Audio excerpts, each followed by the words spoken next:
என்று சொல்லி உச்சி கண்ணை திறந்து உலகத்திற்கெல்லாம் ஒளி கொடுத்தார். நெற்றி கண்ணை திறந்து அவர் நீட்ட ஒளி கொடுத்தார். நீட்ட ஒளி கொடுக்கின்றார். பாத்தீங்களா? வானதிக்கு தெரியாமல் ஒளி கொடுக்கணும்னு சொல்லி உச்சியில கண்ணு இருக்கு. அந்த உச்சி கண்ணை திறந்து உலகத்திற்கெல்லாம் ஒளி கொடுத்தார். அப்படி உச்சி கண்ணை திறந்த போது அதில் இருந்து ஒரு தீப்பொறியானது பட்டு அதிலே ஒரு பாலகியானவன் வந்து பிறந்தான். ஆண்டவனிடத்திலே வந்து நான் யார் என்று கேட்கும் போது ஆண்டவனாகப்பட்ட சிவபெருமான் என்ன சொல்லுகிறார் தெரியுமா? உச்சி கண்ணில்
அதிலிருந்து ஒரு தீப்பொறி பட்டு ஒரு பாலகி பிறந்தார். உச்சி கண்ணில பிறந்ததால் ஒரு உச்சி மகாபாலி என்று உனக்கு ஓம்பெயர். அப்படி என்று ஒரு பெயர் கொடுத்து உச்சிக்கு என்ன திறந்தார்ல அங்கமெல்லாம் வெளிச்சமா இருக்கு. இப்ப பாரதிக்கு அங்கமெல்லாம் பதில். ஏன் தெரியுமா? முத்தமிழ நெஞ்சானே குருகுருக்கும் பகவானையே பரிசோதிச்சு பார்த்திருக்கிறார். அப்படி இருந்து மகான் உலகத்திற்கெல்லாம் ஒளி கொடுத்துட்டார் என்று பார்வதி அம்மாளுக்கு அங்கமெல்லாம் பதறி அனல் வேர்வை இருக்கிறது. பார்வதி வேர்வை பூமியில விழுந்துச்சுன்னு சொன்னா பூமி தாக்கதில்லை. அந்த வேர்வை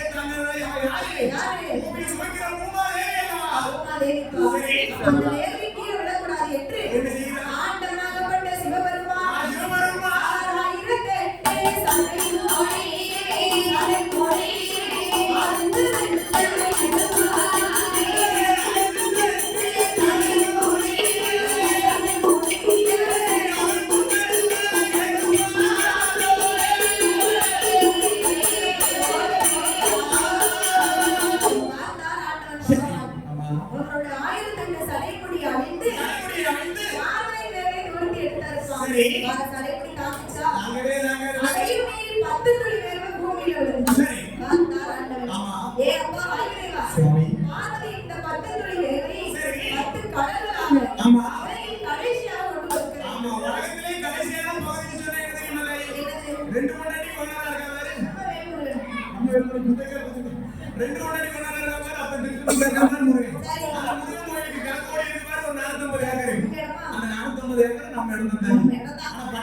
உலகத்திலே கடைசியான பகுதியில் திருச்செந்தூர் கோயில் கிடக்கூடிய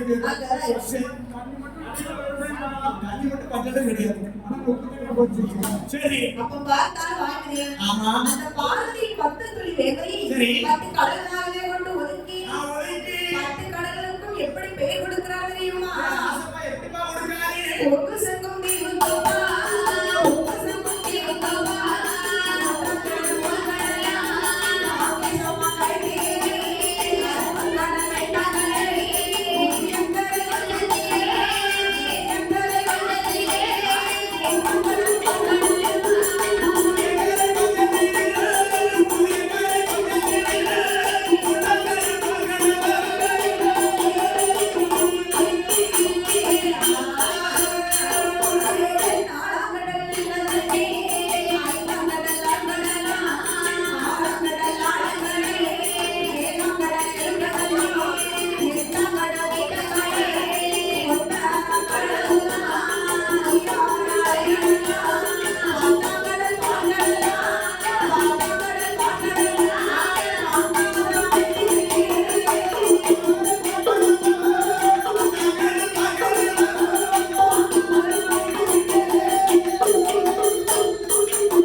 இருக்கிறப்பா. ஒன்றும் செங்கும் தீவுக்கு அப்பால் ஒன்றாவது கடல் ஓர்கடல். ஒன்றும் செங்கும் தீவுக்கு அப்பால் ஒன்றாவது கடல் சொன்னா அதுதான் ஓர்கடல் என்னவா? சாந்தி சமாகரை தீவில் கருப்பு கடல் இரண்டாம் கடல். இரண்டாம் கடல் கருப்பு கடல். மூன்றாவது கடல் என்றால் மூன்றாவது கடல் சொன்னா அதுதான் ஓர்கடல் சொல்வார்கள். ஓர்கடல்.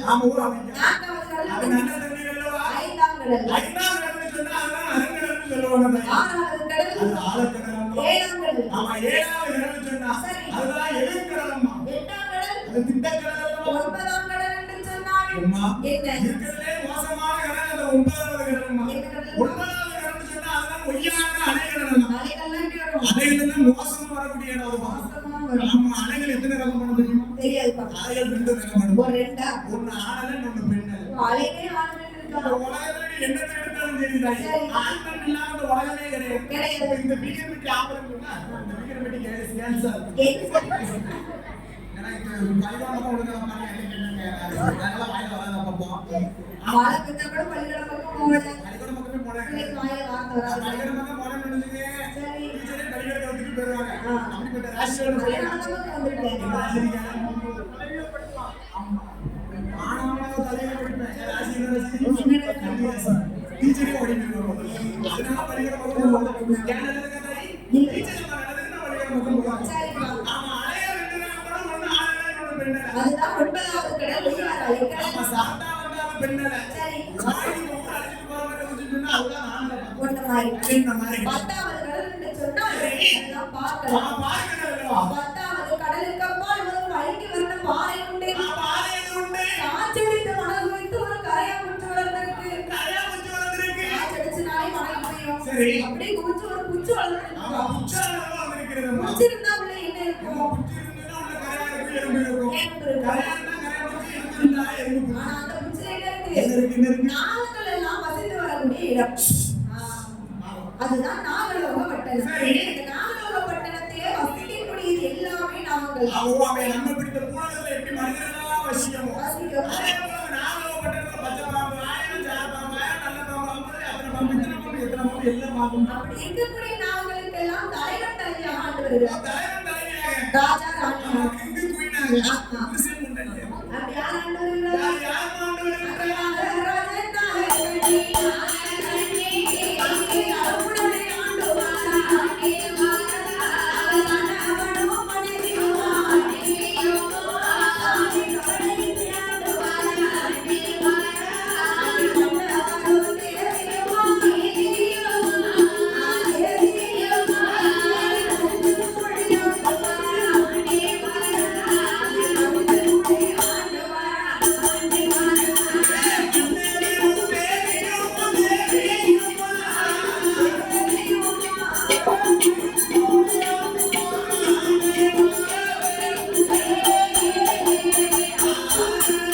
அதாவது அந்த நாகலோக பட்டணத்தில் தலைவன் தலைவியாக யார் ஆண்டு வருகிறார்?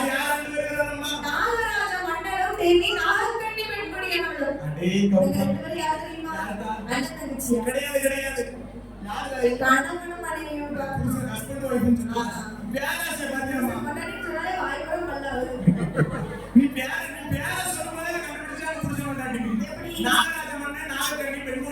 எதுக்கு?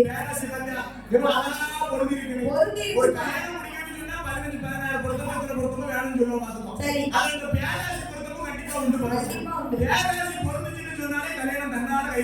அப்படியா? எங்க மாமா வீட்லயும் பேராசி கண்டியும் போட்டா வச்சவங்க. இந்த பேரு பேராசி கண்டியும் சூடாவுக்கு அப்படிப்பட்ட போடுவோம். சூனாவும் சூனாவும். என்ன கேக்குறியா? அவ வீட்டுல பேரு சுசிமா. சுப்பிரமணியம் பாத்துக்கோ. இவரா சூடாவுல இருந்திருக்கு. எங்க தாராக்கார மாமா இருக்காரு. சிங்க அடிக்காரு. அந்த மாமா வீட்டுல தெரியுமா? ஈனாவுக்கு அப்படிப்பட்ட பொருத்தம். அந்த அம்மா எனக்கு இவன் வேற இசைக்கு அவ வீட்டுல வேற இசைக்கு வந்து அதே நம்ம பேராசி அப்படிப்பட்ட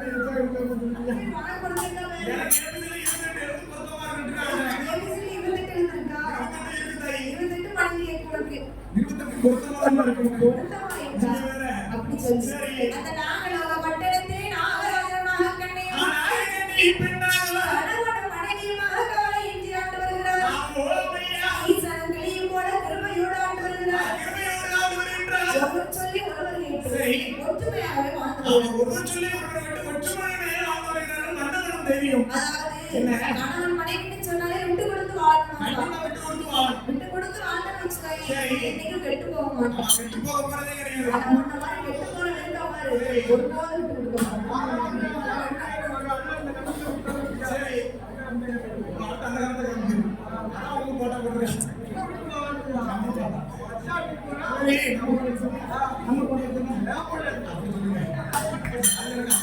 சரி.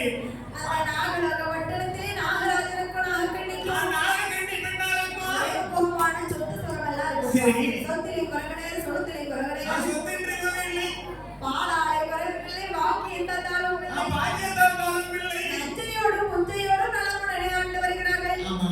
ஆடுக்கு மாடுக்கு அடுக்குமத்த வீடுக்கு ஆடுக்கு மாடுக்கு அடுக்கு மத்த வீடு. அவனுக்கு சொத்து சுகமிருந்தும் தீராத ஒரு கவலை இருக்கிறதையா. என்ன கவலையம்மா? நாகராஜனுக்கும் நாகக்கண்ணிக்கும் இருக்கிற ஒரு கவலை, அது என்ன கவலை தெரியுமா? என்ன கவலையம்மா இருந்து வருகிறது? தன்னை சொந்தீரோ சுகமீரோ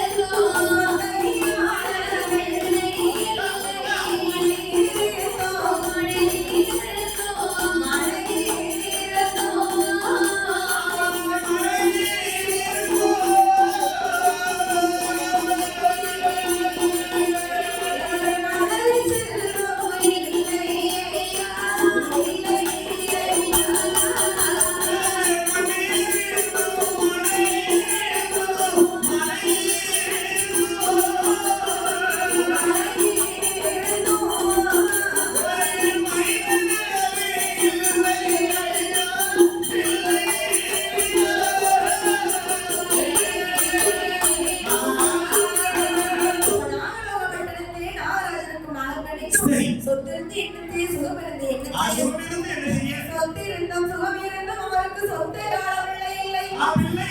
கண்டிருந்தும் மழையிருந்தும் வரும் மலை செல்லும் இல்லையே என்று சொல்லி இல்லா காலை பெருங்கவலையாகவே இருக்கிறது.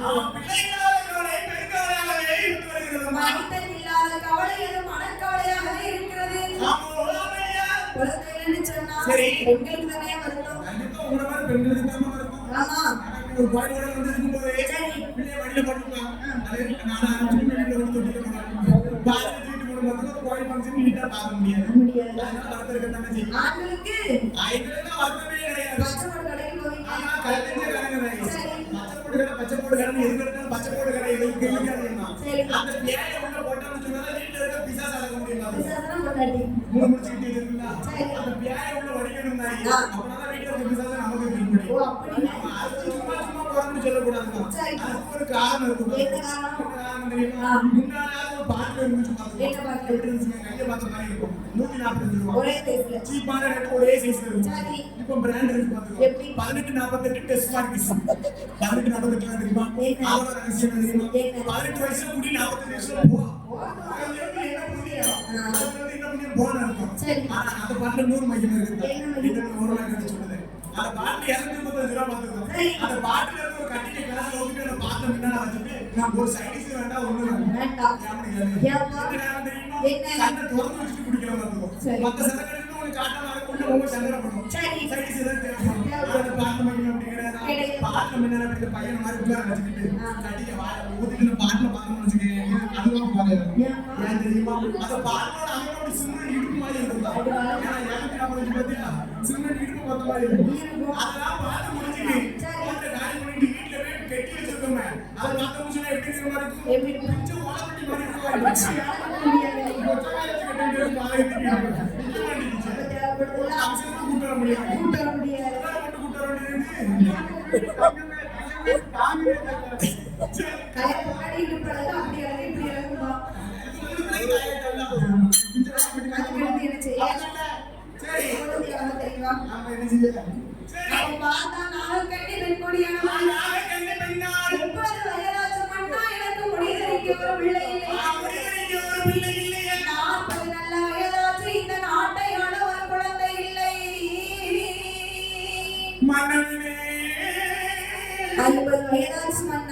ஒரு ஆணும் இல்ல பெண்ணும் இல்ல என்ன ஆதரிக்க யாரும் இல்ல குழந்தை இல்லாத குறைகளை தன் கணவனை நினைத்து எப்படி எழுதப்படுகிறாள் தெரியுமா? சாமி எங்கடவா ராஜமன்னா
மலடிக்கல்ல மலடி என்று இந்த மாநிலத்தார் ஏசுறார்களோ மன்னா.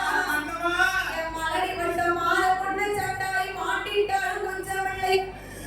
இருசியல்ல மலடி என்று எனக்காரெல்லாம் ஏசுறார்கள். இருசி பட்ட மாற கொண்டு நான் இருந்தா என்ன சண்டாடி இறந்தா என்ன? நான் பெண்ணா மறக்கலாமா இந்த பூமியில வாழலாமா? அப்படியா மறக்கலாமா இந்த மாநிலத்தில் வாழலாமா என்று சொல்லி எடுத்து விட்டு தாயே வர. சரி. யாருக்கு தாயா இருக்காளே? பக்கத்து வீட்டுல இருக்கலாம் பத்தமா பத்மா. பத்து பிள்ளைக்கு தாயா இருக்கா. தமிழ் விட்டாளா? 10 பிள்ளைக்கு தாயா இருக்கா. அந்த வீட்டுல இருக்கலாம் அனிதா. அவன் வாழ்க்கை 6 பிள்ளைக்கு தாயா இருக்கா. நானும் அதை விட தாய் முதல்ல இருக்கா முகாய் மறக்கலாம். அவனும் ஒரே பள்ளிக்கூடத்துல படிச்சோம். ஒரே ஒண்ணா ஒரே கிளாஸ் ஒரே பெஞ்சு பார்த்துக்கலாம். எனக்கு அவனுக்கு ஒரே வேலையில கல்யாணம் நடந்து போச்சு. ஒரே ஒரு மிஸ்டேக். அவ புதுசா அவளுக்கு தாலி என்ன சண்டா யார் முஸ்லீம் எனக்கு தாலி கேட்டேன். அவ தாலி எண்ணி 3 வருஷத்துல 3 பிள்ளைக்கு தாலி ஆயிட்டா. என் வயித்துல புழுவையில இருக்குது. ஐயா எம்மா தாய் புழுவையில பூச்சி இல்லைன்னு சொன்னா அந்த காலத்துல சொல்லி வருத்தப்பட்டு இருக்கா. புழு எப்படி சொன்னா எங்களை போல ஆண் குழந்தை என்னதான் எங்க அம்மா கலவட்டி பிள்ளை நல்ல பிள்ளை ஆம்பளை பிள்ளை சொல்லி தலையில அடிச்சு வளர்த்தாலும் மச்சக்கட்டை ஆயிடுச்சு முதல் எடுத்தாலும் கல்யாணம் பண்ணி எடுத்து அம்மா கால சுத்தி வருவோம். அதனால புழு உங்களை என்னதான் கலவட்டி பிள்ளை பொட்டை பத்தி வளர்த்தாலும் 3வது மனசுக்கு வாக்கப்பட்டு போயினா அப்பா நல்லா பாத்துக்க அப்படின்னு சொல்லிட்டு பலந்துருக்கீங்க. அதுதான் சொல்லி வருத்தப்பட்டிருக்க ஒரு புழுவையில பூச்சி எனக்கு ஆணுமில்ல வெட்டுமில்ல இன்னும் ஆதரிக்கே யாருமில்ல. ஆதரிக்கே யாரும் சரி பண்ணவனே பண்ணவாளா என்ன நாளுக்கு தனமில்லை இல்ல. சரி ரெண்டாவது தடவை கல்யாணம் முடிச்சிருக்கீங்க. இப்ப சொன்னீங்க இது வாசம் நல்ல ஒரு வீட்டுல ஒரு பெண்ணை அமைஞ்சிட்டாங்கன்னா ஒரே எட்டி கும்பிடலாம். அவன் நாகரிக மதத்துல சொல்லுது வருத்தப்பட்டு குழந்தை இல்லாம இருக்கேன். நீங்க ரெண்டாவது சித்திகளை சீனியில சும்மாதான் இருக்கா. அவளை கல்யாணம் முடிச்சீங்கன்னு சொன்னா அவ வீட்டுல குழந்தை பிறந்தாலே அம்மான்னு கூப்பிடுங்க. அந்த அம்மாக்கு பட்டம் கிடைச்சா போதும் பண்ணா. என்ன சொன்னாங்க பையன் என்ன அம்மா ரொம்ப பழத்தாங்க. சரி பல்லுக்கு சொல்லுங்க பட்டு பொங்கலுக்கு கிடைச்ச மாதிரி புதுசா கேட்டாங்க. என்ன செய்ய பார்த்துக்கலாம் புதுசா ஒரு அம்மா தானே நம்ம வீட்டு பக்கத்துல ஆயிரம் தான் இருக்கு. பால்வடி டீச்சர் ஒரு 85 வயசு இருக்கும். நல்லா இருக்கே சங்கடப்பட்டு சரி அந்த காலத்துல அப்படி ரெண்டாவது தடவை கல்யாணம் பண்ணுங்கன்னு பெர்மிஷன் கொடுத்தாலும் சரி. அந்த மனுஷன் வேண்டாம்னு சொல்லுவாரு. ஒரு பைத்தியக்கார கலந்தாய். ஆமா. இப்ப எப்படி தெரியுமா இந்த காலத்துல அது போல ஒண்ணு இருந்தா குழந்தை வச்சிருக்காங்க. செப்படி. வேண்டாம் செப்படி. காக்கே டயர் 4 இருந்தோம் பின்னாடி வச்சிருக்காங்களே. சரி. அப்ப ஒரு ஆமா பெட்ரோல் ஓட அங்கே இருக்கும்போது வெத்தத்துல ஓட நமக்கு போறோம். அவனுக்கு இருக்கக்கூடாதா? அப்போ காந்தானாக கண்ணி ரெண்டாவது தடவை கல்யாணம் முடிங்கன்னு சொல்லும்போது சரி. அதை கேட்டு நாகாதவன் என்ன சொல்லுறான் பாருங்க. அள்ளிப்பணம் கொடுத்திட்டாலும் அள்ளிப்பணம் கொடுத்திட்டாலும் அள்ளிப்பணம் கொடுத்திட்டாலும் கொடுத்திட்டாலும் அதை போல கிடையாமா அதை போல கிடையாமா.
ரெண்டாம் தரம் கல்யாணம் பண்ணா எனக்கு வேண்டாம். நான் அள்ளி அள்ளி பணம் கொடுத்தாலும் ரெண்டாம் தரம் வரவனுக்கு அழகு இருக்குமா? கோடி கோடி பணம் கொடுத்தாலும் ரெண்டாம் தரம் வரவனுக்கு உன் குணம் இருக்காது. கண்டி அவ குணம் என்ன குணம் தெரியுமா? என்ன ஆண்ட மாதிரி கிடையாது. ஆண்ட குணம் கிடையாது. கூர்மை உள்ள சொல்லுங்க. மாட்டேன். இந்த வார்த்தை கண்ணுக்கு மற்ற பெண்களை பார்க்கும்போது சரி. எனக்கு தாயாகவும் தந்தையாகவும் தான் எனக்கு தெரியும். அப்படிதான் தெரியும். தெரியுங்களா? சரி. அப்ப பார்த்தா நாகராஜன் எனக்கு ரெண்டாவது கல்யாணம் எல்லாம் வேண்டாம். எனக்கு வேண்டாம் ரெண்டாவது கல்யாணமே வேண்டாம். நமக்கு வீரோட என்ன இருக்கு? துருபிடிச்சுதான் இருக்கு. துருபிடிச்சிருக்கா? சரி வாங்கிட்டு வந்தா அவ சரி. சரி. துருபிடிச்சுதான் இருக்கு. துருபிடிச்சிருக்கா? தங்கு கொஞ்சம் ஜெரடிக்கலாம் பாக்கேன். தங்கோட சொல்லுப்பா. துருபிடிக்கணும்னு சொன்னா துருபிடிச்சுதான் போகும். நான் தங்கு சொல்ல ஒன்றும் தங்கவான்னு தெரியும். தெரியாதுடா.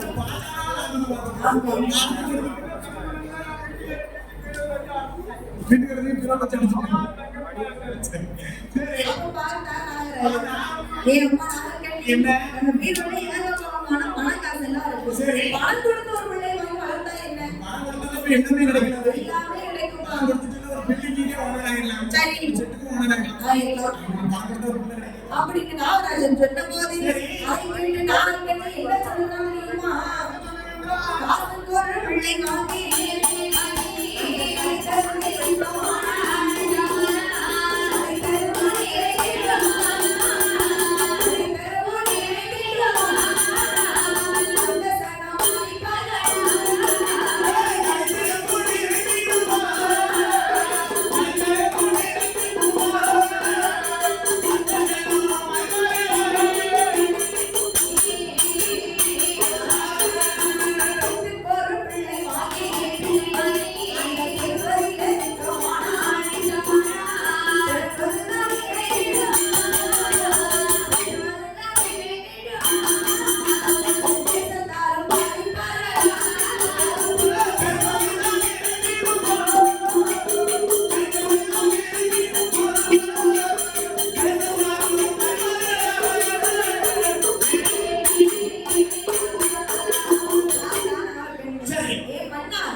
நம்ம என்னதான் காசு கொடுத்து வெளியே வாங்கி கடை தரவை விட்டாலும் அந்த கடையில விட்டோம்னு சொன்னா கடை தரலாம் கிடைக்கணுமா என்ன கண்ட சனமாய் பார்க்கலாம்.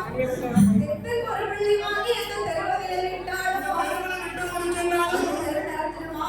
தேசத்தான் மதிப்பார்கள். என்னதான் பணம் கொடுத்து பிள்ளை வாங்கி இந்த கூட்டத்தில் தொடருமா? சரி. என்ன சொல்லுவாங்க? என்ன சொல்லுவா? அடி மூக்காய். என்ன ஆகாய்?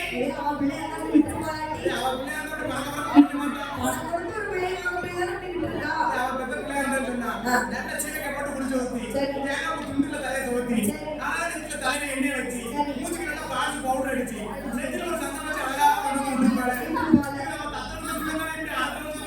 அப்படின்னு சொல்லுவாங்க. அப்படின்னு ஊர்ச்சல பேசுமா நான் பேசுறேன். அதனால ஆமா. பணம் கொடுத்து ஒரு பிள்ளையே நமக்கு வேண்டாம் அண்ணா. அவ வேண்டவே வேண்டாம், பணம் கொடுத்து பிள்ளையே வேண்டாம். என்று சொல்லி நாகராஜன் சொல்லும்போது நான் பெத்த பிள்ளையே ஒரு வார்த்தை சொல்லணும்னா ஒரு வார்த்தை சொல்லுது. ஆமா. ஏடா தம்பி என்ன செய்யணும் உடனே போங்க. இது பணம் கொடுத்து ஒரு பிள்ளை வாங்கினா அவன் என்ன செய்வா? என்ன? இது என்ன நீ பெத்த பிள்ளையா அடிச்சாமா நீ தட்டு வச்சிருந்தானே அதுக்கு கையெல்லாம் வாங்கிருப்பா. சரி. உடனே நாலு இடத்துல பேசுங்க. உடனே 4 வருஷம் நடக்க முடியாது. ஏன் நீ வந்து பிள்ளைய இருந்தா அப்படி அடிப்பியா? நான் கொடுத்து ஒரு பிள்ளை வாங்க போய் தான் அப்படி அடிக்கவாங்க. அப்படின்னு சொன்னா அந்த பிள்ளையே ஒரு நாளைக்கு எப்படி பேசினாரு? பேசமில்ல. அதான் சொல்லிருக்கா பாத்தீங்களா? என்ன? நம்ம மட்டும் சொல்லிருக்கோம். யாரும் இருக்கும் இடத்தில் இருந்தால் ஐஸ்வர்யம் உண்டாகும். தமிழ் சட்டத்தில் நான் என்ன நினைத்தேன்? யாரும் இருக்கும் இடத்தில் இருந்தால் ஐஸ்வர்யம் கிடைக்கும். ஐஸ்வர்யம் உண்டாகும் நம்ம. சரி, ஐஸ்வர்யம் எடுத்துக்கலாம். சரி. சாமி கும்பிடலாம். சந்தோஷம். அப்படி நமக்கு ஐஸ்வர்யம் கிடைச்சிக்கிட்டு இருக்கு. ஐஸ்வர்யம் இடத்துல ஐஸ்வர்யம் போட்டு யாருன்னா எந்த நேரத்துல அந்த புத்தியில இருந்து அப்படித்தான் இருக்கும். அப்படி இருக்கக்கூடியதே இருக்கக்கூடிய இடையில பண்ணாரி மாரியம்மா வாடி வந்தா சோழையம்மா வேண்டிய தானே நீயுமா பெண்மானம் போகணும் நானே இருவத்தையே ராமனே செஞ்சமாகவே சொல்லையே நானா எந்த தாயுமே யாரே நானா பண்ணாரி மாரியம்மா வாடி வந்தா சோழையம்மா வேண்டிய பெண்தானே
என்ன எந்த நாளுக்கு எதற்காக இல்லை இல்லை. ஆமா ஒருவேளை முன்னொரு காலத்தில் இது பாவம் புண்ணியம் செஞ்சிருப்போமோ, பாவம் செய்திருப்போம் நினைக்கிறேன் புண்ணியம் செஞ்சிருப்பாளோ இல்லையோ, புண்ணியம் செஞ்சிருப்பாலே இல்லை சரி பாவம் செஞ்சுட்டே இருக்காங்க குடிச்சுக்கிட்டே இருக்கும்பா. அதுக்கு வழியில நினைச்சுவேன் வீட்டு முன்னால ஒரு பொறியாளி எடுத்து வச்சு எடுப்பா பொறியாளி எழுதி கீழே நம்ம வரவேற்பு வச்சுக்கிடுவா வச்சுக்கிடுவா. சும்மா ஒரு மண்ணை போட்டு வச்சிருக்கோம் மண்ணடி போட்டு வருவா. எல்லாம் என்ன இருக்கு ஆயாச்சு போட்டு வளர்க்கணுமா சும்மா இருக்கணும் இருக்குமா? உடனே சண்டைக்கு வந்துடும் சண்டைக்கு வந்துருவோம்.